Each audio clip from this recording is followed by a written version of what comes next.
tidak mewariskan uang, harta dan lain sebagainya. Yang diwariskan para anbiya tak lain adalah ilmu. Siapa yang mengatakan? Yang mengatakan tak lain adalah baginda Muhammad sallallahu alaihi wasallam. Ar-Rasul sallallahu alaihi wasallam beliau mengatakan dalam sebuah hadisnya, innamal anbiya lam yuwarrith dinaran wala dirhaman walakin warathul ilm. Para anbiya itu tidak mewariskan dinar maupun dirham. Artinya tidak mewariskan perkara duniawi. Gak ada nabi mewariskan dunia dan lain sebagainya. Tapi yang diwariskan oleh para anbiya tak lain adalah ilmu. Ulama berpendapat, ulama mengatakan warosa itu kan warisan.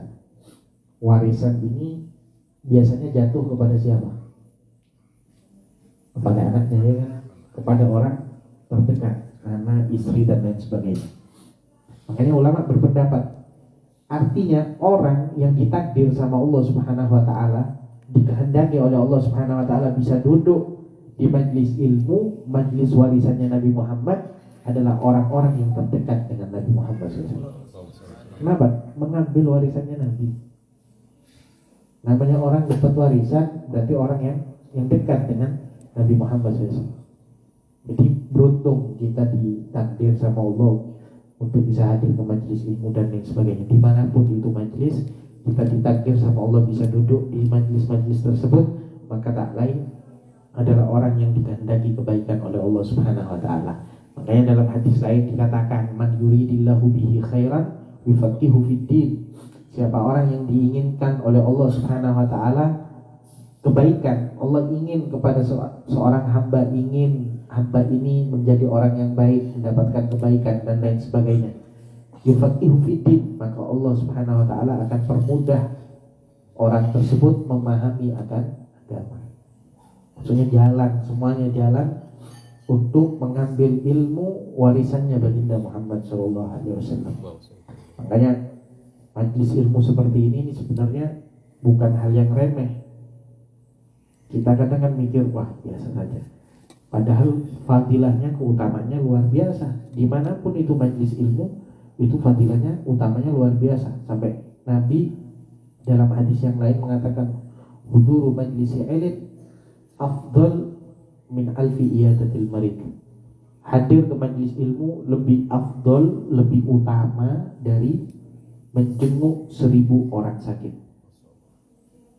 Nggak sampai di situ, apalagi 1000 kita mengantarkan jenazah, 1000 menjenguk orang sakit, 1000 mengantarkan jenazah, kemudian 1000 rakaat di dalam sholat. Bayangin, sholat sunnah pastinya. Kalau sholat wajib gak ada tandingannya. Dengan kemudian orang pemikirannya kemudian hadir majlis ilmu lebih utama dari 1000 rakaat sholat. Gak sholat tuh, diadab sama Allah. Nah, jangan salah paham di sini. Di sini maksudnya Nabi saking luar biasanya fadilahnya, hadir majlis ilmu itu sampai lebih utama dari 1000 rakaat sholat sunnah, 1000 rakaat, 1000 kali kita menjenguk orang sakit. Padahal kita jenguk orang sakit itu pahalanya luar biasa. Kemudian mengantarkan jenazah 1000, bayangin 1000 ya, bayangin 1000 jenazah. Kita hidup ini mungkin sampai nanti gak mungkin selesai ngantarkan jenazah sampai 1000 tuh mungkin gak mampu kita. Tapi hadir majlis ilmu lebih utama dari itu semuanya. Satu, kita ngantarkan orang jenazah sampai selesai dimakamkan, selesai, itu pahalanya apa? Di dalam riwayat itu mendapatkan seperti gunung yang di situ pahala semuanya. Kalau kita ngantar jenazah sampai selesai. Ini 1000 bukan satu, tapi 1000. Di pahalanya luar biasa. Alhamdulillah kita bisa duduk dengan harapan ini semuanya jadi modal buat kita nanti di akhirat. Bisa istiqomah sekalipun dalam keadaan cuaca yang kurang mendukung atau kesehatan yang kurang sehat. Termasuk saya sendiri juga kurang sehat sebenarnya, tapi alhamdulillah kita masih bisa istiqomah. Amin ya rabbal alamin. Kita melanjutkan pembahasan dari kitab fikih di mana kita sampai ke syarat yang ke-6 dari syarat-syarat sahnya sholat. Kita bahas dari awal masalah syarat sahnya sholat, dari mulai masuknya waktu, kemudian menghadap kiblat, toharoh, suci dari 2 hadas, baik hadas kecil maupun hadas besar, suci dari najis baik di badan, pakaian, dan tempat kita sholat. Kemudian masalah kemarin kita bahas masalah menutup aurat. Ini syarat sah. Gak bisa seseorang, gak mungkin sah sholatnya kalau tidak ada syarat ini. Kalau syarat-syarat seperti ini tidak dipenuhi, mau gimana aja sudah, suaranya enak seperti apa, bacaannya kayak gimana aja, tapi tidak dipenuhi syarat-syarat ini, maka tidak sah sholat tersebut. Kemudian di syarat masalah satrul aurah kemarin kita bahas ada beberapa permasalahan, di mana kita tahu bahwasanya menutup aurat itu hukumnya wajib, bahkan bukan cuma di sholat tapi di luar sholat. Kemudian kemarin permasalahan yang kita bahas, laura'a huwa aw ghairuhu auratahu min a'la fayadu. Kalau ada seseorang yang melihat auratnya dari atas, ada orang yang melihat dari atas auratnya, maka gimana hukum sholat ini? Sholat di bawah. Di atas ada yang ngintip, semisal hudul itu ngintip ngelihat, waduh auratnya kelihatan dari atas, embus pandang ke bawah, semisal bajunya saking lebarnya kemudian kelihatan auratnya. Bagaimana ini sholat? Gak sah sholatnya. Bikhilaf idaruyat min asfal falayadu. Tapi berbeda kalau seandainya terlihatnya dari bawah. Antum sholat di atas macam-macam, juga mungkin kaca, kita bisa gambarkan kaca, mungkin sholat di cermin di atas, atau mungkin tembus pandang dari atas, entah itu kita sholat mungkin ya kelihatan lah dari bawah, kelihatan auratnya. Gimana ini hukumnya? Sah sholatnya kalau dari bawah, tapi kalau dari atas gak sah. Kemudian yang kedua, lau faqada ma yasturul aurah kamilan. Kalau tidak ada sesuatu yang bisa menutup aurat secara sempurna. Auratnya laki-laki kan sudah nyata, baina surah wal kubbah, antara pusar dan ini harus bagian yang wajib, sangat wajib ditutup ini, baik di luar sholat maupun sholat. Nah, bukan berarti seseorang itu ketika sudah paham, oh auratnya antara pusar dengan lutut, kemudian sholat pakai kolor semisal, gimana ya, gak sopan sama Allah. Betul Ustaz, tapi gak sopan. Kita ketemu presiden pakai baju bagus kan begitu. Wah, ketemu mana? Mau kemana? Mau ke pejabat. Dan giliran ketemu Allah, bajunya gak garu-garuan. Kemudian ini kita bahas masalah sesuatu yang wajib ditutup. Ini gak ada sesuatu yang bisa menutupi secara sempurna dari aurat itu. Bagaimana?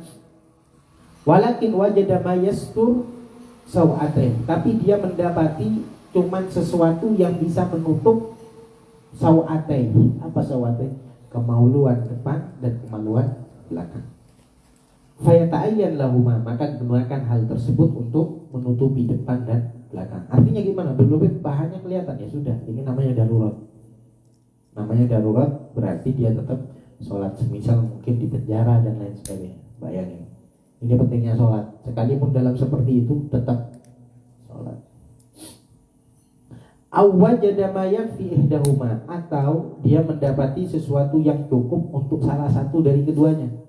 Tadi kan dia tidak punya penutup sama sekali, kecuali yang bisa menutupi depan dan belakang. Ini sekarang permasalahannya lebih parah lagi.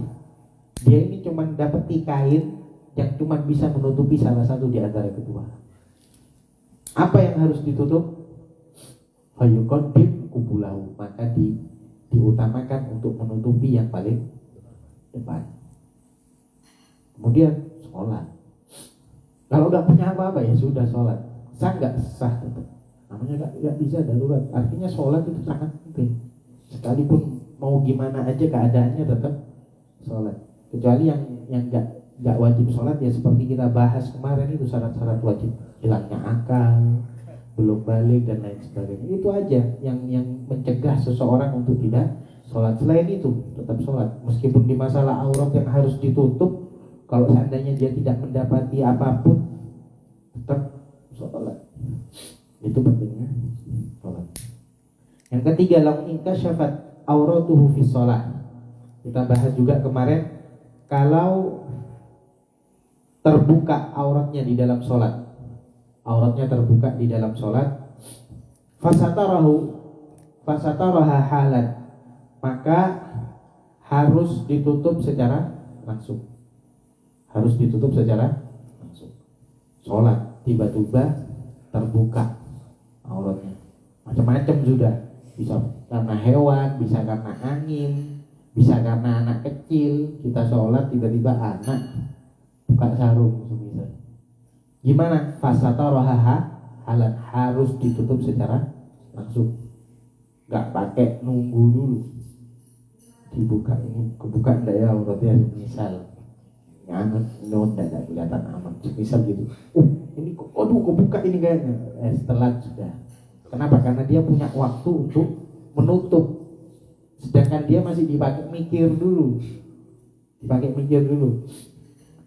Fala yadur, kalau dia menutupnya secara langsung malah fala yadur. Fa in ta'akhkhara bi an mudiya waqtun yumkinu ayyasturuha fiha ayyasturaha fihi falam yasturha batalat salatuh. Seandainya dia telat dengan kadar waktu yang sebenarnya dia bisa menutup, artinya disingkap itu yang namanya sarung sama anak, kita masih mikir dulu, masih dilihat dulu. Ini kan sebenarnya sudah waktunya cukup untuk langsung nutup, tapi dia nggak nutup, masih dilihat dulu, kemudian baru ditutup. Gimana? Batal sholat. Artinya ketika disingkap, gak ngurus, sudah langsung pegang aja sarung. Bisa dipahami ya? Ini banyak kejadian seperti ini. Kalau anak itu sering datang seperti itu. Makanya paling bagusnya sih pakai celana dalam lah, yang segeranya sampai lutut ketika mau sholat, itu insya Allah aman. Kemudian yang keempat, in hasala ta'arudun baina satril awra bil yad wa baina wadiha bis sujud fa innal khatib asy-Syarbini yuqaddim satral awra li'annahu muttafaqun alayhi baina an-Nawawi wa Rafi'i wa inna ar-ramli yajib waduha bis sujud li'annahu fi hadhihi al-hala yu'tabar ajizan wa inda Ibn Hajar yatakhayyar bainahuma li ta'arudil wajibain.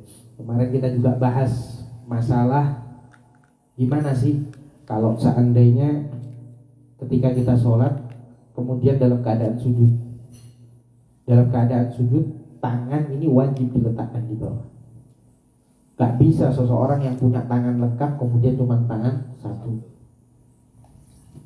Cerita sama temennya, aku nih kuat fitness setiap hari, gak percaya aku sholat tangan satu. Ini gak sah. Sholat seperti itu gak sah. Sekalipun fisiknya kuat. Kenapa? Karena memang punya kewajiban dia meletakkan kedua tangannya ketika dia sujud. Ini wajib. Sekalipun dia fisiknya kuat bagaimana pun, gak boleh, gak sah kalau seandainya seperti. Nah ini jadi permasalahan. Ketika dia sholat tiba-tiba sarung mungkin sudah dipakai 3 tahun, mungkin 2 tahun dicuci di mesin cuci, biasanya agak gampang robek sudah. Ketika sholat mau sujud, ini crack. Ini gimana? Sedangkan cracknya itu, lubangnya itu di posisi aurat. Kalau seandainya bukan di posisi aurat, semisal di kaki sini, nggak masalah. Ini yang jadi permasalahan, bagaimana kalau seandainya cracknya itu di posisi aurat, entah itu paha atau bagian yang lain. Apa yang harus dilakukan? Sedangkan sujud, wajib seseorang meletakkan kedua tangan. Kalau di dalam keadaan lain nggak wajib. Semisal kayak gini kita nggak wajib, ini sunnah. Ini sunnah kita seperti ini. Seandainya kita nutup ya bisa aman aja. Tapi berhubung sujud, sedangkan sujud tangan ini harus wajib diletakkan. Kalau kita selain sujud mungkin masih bisa menutupinya. Ini posisi kejadian di tengah-tengah sholat. Ketika sujud gimana? Ya harus di sini harus dipilih. Sebagian pendapat ulama, ada juga yang berpendapat seperti Al-Imam Khatib Asy-Syarbini. Imam Khatib Asy-Syarbini itu berpendapat yuqaddim satrul aurah, lebih mendahulukan menutup aurat, berarti sujudnya dengan satu. Ini menurut pendapatnya Al-Khatib Asy-Syarbini. Li'annahu muttafaqun alaihi bainan Nawawi wa Rafi'i. Di sini ada kesepakatan antara Imam Nawawi dan Imam Rafi'i. Sedangkan menurut Imam Rafi'i beda pendapat lagi. Ini makanya ikhtilaful ummi rahmah. Khilaf perbedaan pendapatnya ulama ini rahmah. Nah, menurut Imam Rafi'i lain lagi, yajib wad'uha fi sujud. Wajib dia meletakkan tangannya di dalam sujud. Li'annahu fi hadhil hala yu'tabar ajizan. Karena dalam keadaan seperti ini dia dianggap orang yang ajiz, yang lemah, atau orang yang utuh dalam posisi sholat.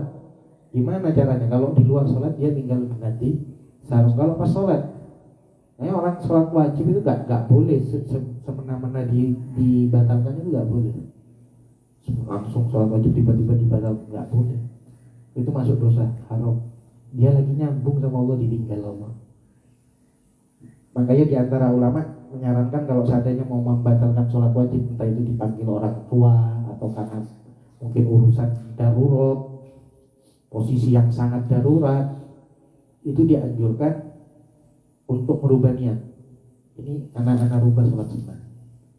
Di dalam hati kita datang ke niat, anak rubah sholat sunnah, padahal tak apa-apa. Ini masalah daruratnya itu, entah itu orang tua lagi sakit atau gimana mendadak, kita pas lagi sholat kita dengar jeritan atau gimana, berubah dulu ke niat sunnah, batalkan. Ini pentingnya, makanya kita nih sampai ada perbedaan pendapat. Ini pas posisi lagi sholat, sarung lagi sobek. Padahal kalau kita mikir, tinggal batalin aja, kenapa? Karena ada hukum di sini. Gak boleh orang semena-mena membatalkan sholat. Banyak hukum di sini, banyak solusi.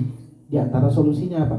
Ada yang mengatakan sudah letakkan tangan ketika dia sujud, biar aurat gak apa-apa, bukan, karena dia dalam keadaan utur dan terbukanya ketika sholat. Robeknya itu karena pas sholat. Kemudian menurut Imam Ibn Hajar, ini yang biasa dipakai oleh ulama Hadramut. Pendapatnya Ibn Hajar ini selalu dipakai oleh Hataib Hadramut, ulama Hadramut.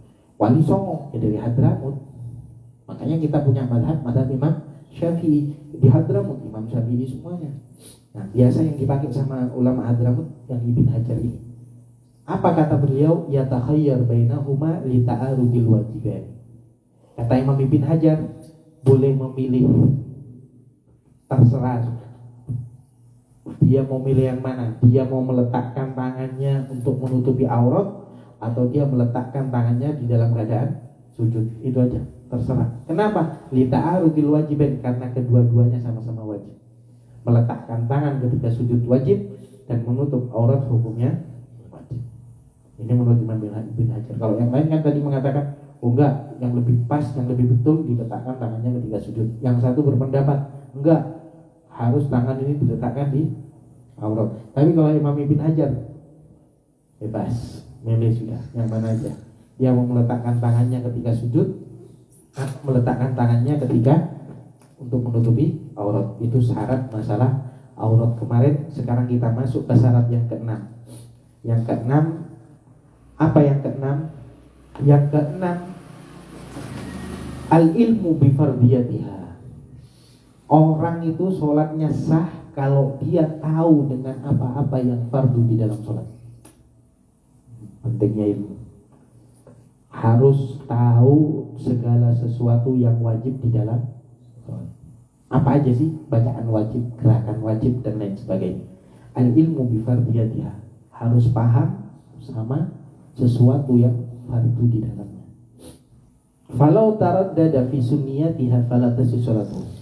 Kalau dia bimbang, ini posisi bimbang, nanti kita jelaskan semuanya ini. Nah, kalau dia bimbang, ini sunnah enggak ya? Ini sunnah enggak ya? Ini gerakan ini sunnah enggak ya? Ini meletakkan tangan ini hukumnya apa ya? Ini rukuk hukumnya apa ya? Dia bimbang. Kalau seandainya bimbang di perkara yang masalah sunnah, falatasi sholatu, maka sholatnya gak sah. Bayangin. Pentingnya masalah ilmu. Urusan sholat ini penting. Nanti kita bahas semuanya ini. Nanti ada solusinya. Gimana caranya? Kita kan masih belum menguasai masalah fardu, masalah sunnah dan lain sebagainya di dalam sholat. Nanti ada solusinya. Gimana caranya sholat kita tetap sah sambil kita belajar nanti mana yang fardu, mana yang sunnah dan lain sebagainya. Nah, makanya syarat yang keenam. Makanya di dalam syarat yang ketujuh, kita syarat keenam tadi jelas al-ilmu bi fardiyah, dia harus mengetahui tentang sesuatu yang fardu di dalam sholat. Yang syarat yang ketujuh, alla ya'taqid fardun min furudiha sunnah. Gak boleh seseorang itu meyakini di dalam hatinya sesuatu yang fardu itu adalah sunnah. Takbiratul ihram hukumnya apa? Wajib. Disangka sunnah gimana? Kalau dia punya keyakinan, oh ini sunnah, gak sah sholatnya. Sholatnya gak sah. Makanya di sini banyak penjelasan. Wa fihi suwar, ada beberapa gambaran. Taratan ya'taqid anna jami'a af'ali shalah furud fatasi sholatu. Ini solusinya. Kadang ada orang yang meyakini ya'taqid anna jami'a af'ali shalah, bahwasanya semua gerakan di dalam sholat itu wajib semuanya. Ada beberapa orang yang punya keyakinan seperti itu. Dia apa? Takbiratul ihram wajib, kemudian ruku, i'tidal semuanya, duduk di antara dua sujud, kemudian tahiyat awal, itu semuanya dianggap wajib. Fatasi sholatuh, maka sah sholatnya. Paham ya? Nah, kita masih, seandainya kita masih belum memahami sungguh-sungguh mana yang sunnah, mana yang wajib, penting kita punya keyakinan wajib semuanya sudah. Kenapa? Biar sah dulu, nanti sambil kita belajar. Wa taratan ya'taqid anna jami'a af'ali shalah sunan. Ada juga orang yang beranggapan bahwasanya semua gerakan di dalam sholat, baik dari takbiratul ihram sampai salam, itu dianggap sunnah. Berbeda sama yang tadi yang awal. Kalau yang awal dari takbiratul ihram sampai salam dianggap wajib. Gimana? Sah enggak sholatnya? Sah. Tapi kalau ini beda lagi.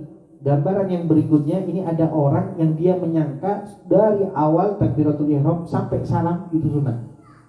Hukumnya gak ada yang wajib. Dianggap sunnah semuanya, dipukul rata sunnah. Gimana ini? Fala tasih sholatu, maka gak sah sholatnya. Paham ya? Hah? Gak sah. Ini gambaran orang macam-macam. Tapi kalau dia punya keyakinan wajib semuanya, misal wajib ini semuanya, bacaan semisal kayak sujud, kayak ruku, itu gimana hukumnya bacaan? Nah, ini ada pembahasannya semuanya. Ada pembahasannya semua. Bacaan i'tidal bagaimana hukumnya, tasahud bagaimana hukumnya. Nanti di dalam bacaan tasahud ada bacaan wajib, ada bacaan sunnah, itu ada semuanya. Itu semuanya ada. Nah, makanya kalau cari aman ya seperti itu. Anggap aja semuanya wajib sudah. Kalau sudah dianggap semuanya wajib, berarti harus dikerjakan semuanya. Bacaannya itu tetap dibaca dan lain sebagainya. Nanti kita sambil belajar, sambil memahami mana ini yang sunnah, mana ini yang wajib dan lain sebagainya. Nah, kalau sudah yakin kalau semuanya dianggap wajib, sah sholatnya. Tapi kalau dianggap semuanya sunnah, gak sah sholatnya. Yang ketiga, wa taratan ya'taqid anna fis shalah furudun wa sunnah. Ada juga beberapa orang yang menyangka, punya keyakinan di dalam hatinya, di dalam sholat ini ada yang wajib, ada yang sunnah. Ada gerakan wajib, ada gerakan sunnah. Ada bacaan wajib, ada bacaan sunnah. Walakin, akan tetapi, la yumayyiz bainahunna, tidak membedakan di antara keduanya. Bisa dipahami ya? Akan tetapi tidak membedakan antara keduanya. Dia cuma punya keyakinan, iya di sholat itu ada yang wajib, ada yang sunnah. Tapi tidak membedakan mana sih yang wajib, mana sih yang sunnah, dia tidak membedakan. Cuma di dalam hatinya, ana yakin, ana tahu pasti di sholat ini ada yang wajib, ada yang sunnah. Karena dulu ana juga pernah belajar, cuma lupa posisinya di mana, mana yang wajib, mana yang sunnah. Cuman ana yakin di situ ada yang wajib, ada yang sunnah, tapi la yumayyiz bainahunna. Dia enggak membedakan. Ini loh yang wajib. Paham ya? Kemudian fatasih sholatuhu, maka sah sholatnya. Idza kana amiyan, kalau dia adalah orang yang amiyan atau orang yang awam. Nanti ada bedanya, apa sih awam sama alim itu, apa bedanya? Ada bedanya. Wa ma idza kana aliman. Nah, adapun kalau orang yang alim, yang ngerti sama ilmunya, yang satu alim ini ya. Al alim huwa man istaghala bi talabil ilm waqtan fil 'adah yumkin fihi tamyiz furudus shalah an sunaniha. Nah, orang dikatakan alim itu adalah orang yang menyibukkan dirinya untuk menuntut tiap hari menuntut ilmu, waktu demi waktu dia menuntut ilmu. Fil adah, di dalam kebiasaannya. Yumkin fihi tamyiz furud wa sunnah, yang dimungkinkan dia bisa membedakan mana itu yang wajib, mana itu yang sunnah. Tiap hari belajar ilmu. Cuman namanya manusia. Namanya manusia kadang lupa. Saking sudah hanya memori full, lupa. Kadang seperti itu. Dia tiap hari belajar, nyantri dulu semisal. Tapi lupa sudah, mana ini yang fardu, mana yang ini yang sunnah. Fantasi indah Ibn Hajar khilafan liramli. Tapi menurut Ibn Hajar, meskipun dia punya ilmu atau punya kebiasaan di dalam menuntut ilmu, kemudian dia lupa, tidak bisa membandingkan mana yang wajib, mana yang sunnah. Cuma dia punya keyakinan ada yang wajib, ada yang sunnah, tapi tidak membedakan, maka sah menurut Ibn Hajar. Kesimpulannya dari yang ketiga ini, kalau dia punya keyakinan ada yang wajib, ada yang sunnah, tapi tidak membedakan, tidak mengatakan ini yang sunnah, paham ya? Ruku itu yang sunnah, semisal ini. Iktidal itu yang wajib, semisal ya. Nah, ini dia tidak mengucapkan seperti itu, tapi dia punya keyakinan ini ada yang wajib, ini ada yang sunnah, maka sah. Kesimpulannya sah. Baik itu amin, orang yang awam, ataupun orang yang sebelumnya pernah punya ilmu, menuntut ilmu dan lain sebagainya, tapi lupa. Sah semuanya. Yang keempat, gambaran yang keempat, wataratan ya'takid anna wahidan minar ruku' wal iktidal sunnah walam yu'ayyinhu fatasi sholatuhu. Ada juga orang yang menyangka bahwasanya di antara salah satu di antara ruku dan iktidal itu sunnah. Walam yu'ayyinhu, tapi tidak mentakyin. Artinya tidak memperjelas. Cuman di dalam pemikirannya dia, di dalam benaknya, ini kalau tidak salah antara iktidal sama ruku itu sunnah. Tapi yang mana lupa gitu kan. Berbeda kalau dia punya keyakinan ini iktidal yang sunnah. Kalau sudah meyakini seperti itu, gak sah sholatnya. Ruku ini yang sunnah semisal, gak sah sholatnya. Tapi ini enggak. Ini salah satu di antaranya, di antara dua ini ada yang sunnah. Gak diperjelas yang mana. Gimana? Fatasi sholatuhu, maka sholatnya sah.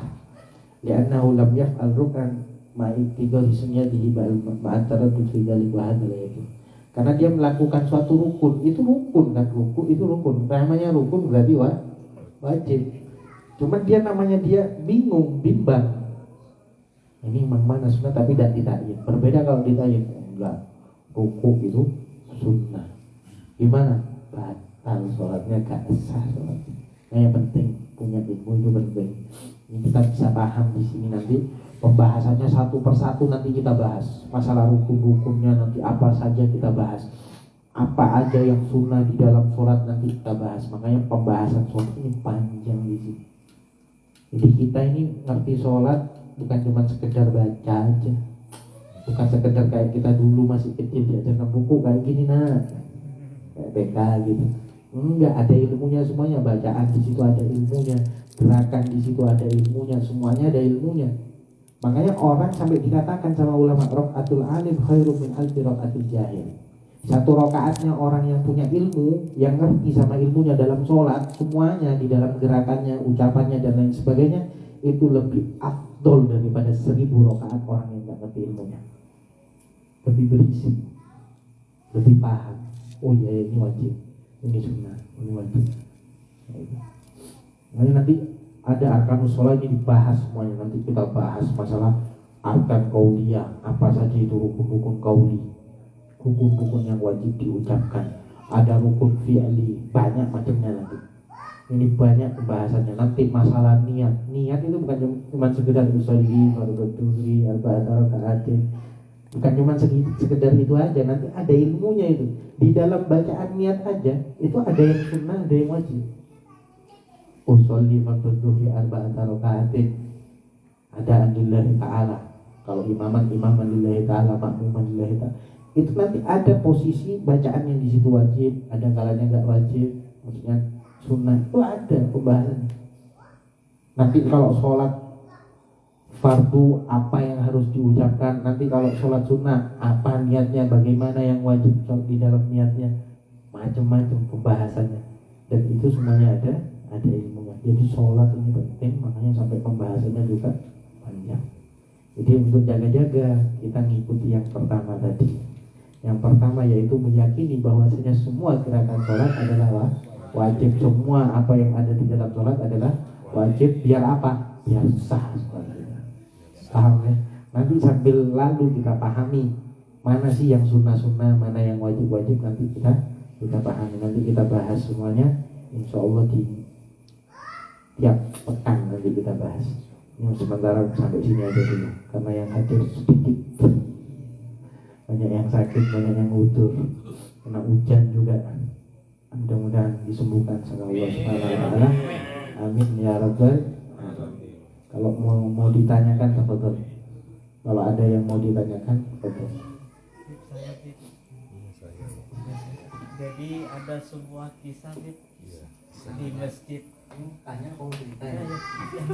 Kalian mau tanya. Jadi ada orang kerja kuli. Jadi setiap habis muli sholat pasti bawa sarung. Habis wudu sholat dia lupa pakai sarung. Sarungnya ada di pundak. Apakah sah? Ini masalahnya terbuka aurat. Iya, karena lupa memakai sarung. Jadi dia sholat, sarungnya posisinya masih ada di pundak. Dia ruku enggak? Ruku. Kalau ruku kan pasti lihat. Oh iya. Gak mungkin lupa seterusnya. Ruku kan pasti kelihatan. Aduh, sarungnya ada. Nah, habis dia nonton dia. Kan gitu kan? Habis nonton ini. Sama juga ibarat orang puasa. Oh iya, ngeliat. Makanya di antara yang membatalkan sholat juga kan seperti yang membatalkan di dalam puasa, makan. Kalau dia dalam keadaan lupa, itu dalam keadaan lupa ya makan. Sholat tiba-tiba ada makanan secret, lupa, tes semisal. Ini gimana? Kalau dia memang lupa dan sedikit, ya batal sholatnya. Tapi kalau makannya habis sepiring pas sholat, ini mustahil dia lupa. Ini lapar, paham ya? Sama juga orang lupa kan naruh sarung di sini. Tapi kan dia ruku, nggak mungkin dia lupa seterusnya. Nggak mungkin. Pasti ketika ruku dia ingat, aduh saya nggak pakai sarung. Pasti itu, nggak mungkin. Pasti ingat. Pasti dia langsung ingat. Soalnya dia dalam ada gerakan ruku, ada gerakan ruku. Kecuali dia mungkin sholatnya duduk. Sholat duduk pun pasti kelihatan gitu. Terus pasti kelihatan. Dia nggak mungkin terus lupa pakai. Aku sujud ini. Rukuknya kan sunnah katanya dia kita sujud. Nggak mungkin pasti. Meskipun langsung sujud pun dia pasti kelihatan. Kalau dalam posisi tidak menutup aurat pasti. Sama makanya orang puasa, ya kan? Puasa makan lupa, biasanya di awal-awal puasa kadang masih lupa. Kalau cuma 1 sendok ini lupa. Kalau 2 piring nambah, ronde kedua, ronde ketiga, itu bukan lapar, bukan lupa, itu berarti lapar. Itu pura-pura lupa namanya. Gak mungkin, kan pasti ingat. Namanya ingat itu kan karena ada gerakan ulang. Kayak misalnya gak mungkin lupa seterusnya. Ketika ruku dia langsung ingat pasti. Paham kan? Jadi gak mungkin, sulit untuk dipahami itu kalau lupanya terus menerus kayaknya. Kecuali dia kena obat mungkin.